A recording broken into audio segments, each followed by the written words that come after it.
The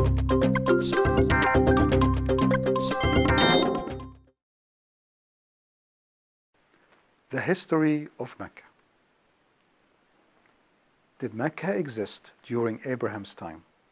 This is Daniel Amari from the Religion Research Institute. This work and study and episode is based on Dr. Rafat Amari's book, Islam in Light of History. In the previous episodes, we looked at the archaeology of Arabia, the archaeological records of all the nations and empires that mentioned Arabia.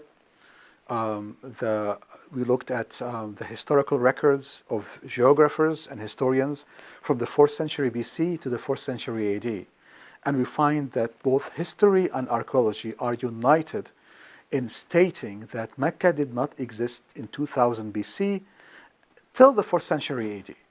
There was no mention of Mecca. And this is very significant. But we have yet one more source of data to examine the Bible. First of all, when we look at Mecca in the Bible, Hagar did not go to Mecca. She went to the wilderness of Paran and Sinai. This is important because the Islamic claim states that actually Hagar went to Mecca. She walked 1,000 miles from the land of Canaan to Mecca. But that contradicts the biblical records because the Bible states she did not go to Mecca. She went to the wilderness of Paran and Sinai. Paran is located south of Canaan borders. The well that the Lord showed to Hagar was in Beersheba, in southern Canaan. She could not have been carrying water supply for a 1,000-mile walk. The book of Genesis traces the origin of Arabian tribes from their beginnings to the time of Moses. Accurate information from tribal generations to the name of their ancestors. Moses got much of his information from ancient Egyptians. When we look at the Midianites, historians suppose that the tribes of Arabia were well known to the Midianites.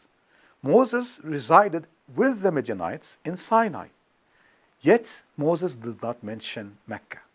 The Midianites in the 6th century BC were more qualified to know about Arabian tribes of the 16th century BC than Ibn Ishaq in the 8th century AD. When we look at the genealogies of the Bible, in particular the genealogy of Ham and the tribes of Arabia, the book of Genesis show that Arabian tribes in southern and western Arabia were descendants of Cush, son of Ham. The original Cush tribe dwelt in Ethiopia. The fourth son of Cush is Rama, father of Sheba, the original tribe that inhabited Yemen. Sheba left Ethiopia to Yemen. This explains the similarities between the languages of Saba and Ethiopic languages. The name Rama was found in Yemeni inscriptions. Dedan, brother of Sheba, is not related to the northern tribe of Dedan. That tribe came from Keturah, Abraham's second wife. Dedan, the brother of Sheba, might have been a smaller tribe that integrated with the Cushites. Muhammad's origin is from Yemen, from Ham. When we look at the genealogy of Shem and the Arabian tribes, we find information about Joktan. Joktan is descendant of Shem, was the ancestor of many Arabian tribes that dwelt in the Syro-Mesopotamian desert and southern Edom. Later, some of these tribes moved toward the Persian Gulf, before others went south and east to southeastern Arabia. Nations like Hadramaut, Ophir, Jirah, Jurakun, Komi, Dikla was probably Dilmun. Now we come to Abraham and Keturah. The tribes that came from Keturah first inhabited northern Arabia. They first lived in Edom. Tribes such as Midian, Dedan, the original languages of the Midianite was very close to Hebrew. And if we look at Sheba, the son of Keturah, seems to have lived in southern of Jordan. They attacked Job. Job lived in the land of Uz, Uz son of Nahor. Uz was located toward Mesopotamia. Job's book, dated between the 9th and the 6th century BC, because of the Chaldeans' raid. Trade with Yemen and the trade with Arabian tribes.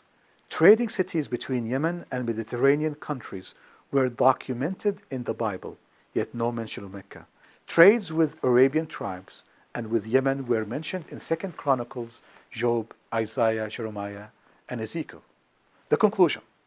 The Bible mentions all important tribes which dwelt in northern Arabia. It mentions Saba and Ma'in tribes of Yemen. The Bible mentions smaller tribes before they were known as nations, kingdoms or cities, Didan and Qidar, Tayma and Saba. Yet there is no mention of Mecca. And this is very interesting and very important. Why? Because if you look at the biblical records, you see that there is correspondence between the biblical records and between history and archaeology. It seems that archaeology and history and the Bible all in agreement with each other and about the history, yet one significant agreement is that Mecca did not exist. Here is the true story of Mecca, outside of the Islamic claims. 4th century AD, Mecca was built by a Yemenite tribe called Khuza'a. As'ad Abu Karb was the builder of the temple of Kaaba, not Abraham, not Ishmael. And he built it in the 5th century AD. He was a pagan Yemenite leader. He was the first to build doors and lock it. He was the first to provide furnishing for it. He was the first to appoint priests. He was first to make religious laws that governed worship in Kaaba. Clearly, he's the one who built it. 5th century AD, Mecca was occupied by another Yemenite tribe called Khuza'a. Late 5th century AD, the black stone was brought to Mecca by Quraysh as their main deity representing the moon. Abd al-Muttalib, the grandfather of Muhammad, dug the well of Zamzam. What is the conclusion?